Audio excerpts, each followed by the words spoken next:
అనుదిన నిత్యజీవపు మాటలు. దేవుని నామానికి మహిమ కలుగునుగాక. దేవుని వాక్యాన్ని చదువుకుందాము. నా శత్రువులందరూ సిగ్గుపడి బహుగా అదురుచున్నారు. వారు ఆకస్మికముగా సిగ్గుపడి వెనుకకు మళ్ళుదురు. కీర్తనల గ్రంథము 6వ అధ్యాయము 10వ వచనం. దేవుని నీతికి వ్యతిరేకముగా పాపం చేయమని అనేక మంది దావీదును ప్రేరేపించినప్పటికీ దేవునికి వ్యతిరేకముగా అతడు పాపము చేయలేదు. వారి చేతి నుండి తప్పించమని దేవునికి ప్రార్థన చేశాడు.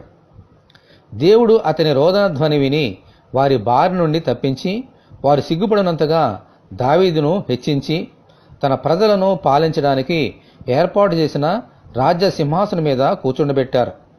దేవునికి స్తోత్రము కలుగునుగాక. ఆమేన్. యోసేపు భక్తుడు పాపము చేయడానికి అవకాశం ఉన్నప్పటికీ పాపుల మార్గములో తప్పిపోక దేవుని మార్గంలోనే కొనసాగాడు. అందుచేత మన ప్రభువు అతనిని పాపం చేయడకు ప్రేరేపించిన వారు భయపడినంతగా సిగ్గుపడినంతగా యోసేపును హెచ్చించి ఐగుప్తు దేశం మీద 2వ రాజుగా కూర్చుండబెట్టారు. దేవునికి స్తోత్రము కలుగునుగాక. ఆమేన్.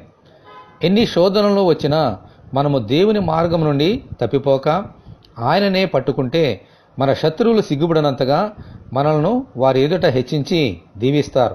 ఆమేన్. హల్లెలూయా. ఇటువంటి కృప కొరకు మనమందరము దేవుని ప్రార్థన చేసుకుందాము. ప్రభువా, మీరు ఏర్పాటు చేసిన సత్యమైన మార్గమునకై మీకు వందనములు. మీ మార్గము నుండి తప్పిపోకుండానట్లును మా శత్రువులు మమ్మలను చూసి సిగ్గుపడినట్లుగా మమ్మలను దీవించమని, ఈ వాక్యము వింటున్న నీ బిడ్డలందరినీ అలాగున దీవించమని ప్రభువైన యేసుక్రీస్తు ద్వారా ప్రార్థన చేయుచున్నాము తండ్రి. ఆమేన్. ప్రభువైన యేసుక్రీస్తు కృప మనకందరికీ తోడే ఉండి నడిపించునుగాక. ఆమేన్. పరిశుద్ధ దేవుని మందిరం.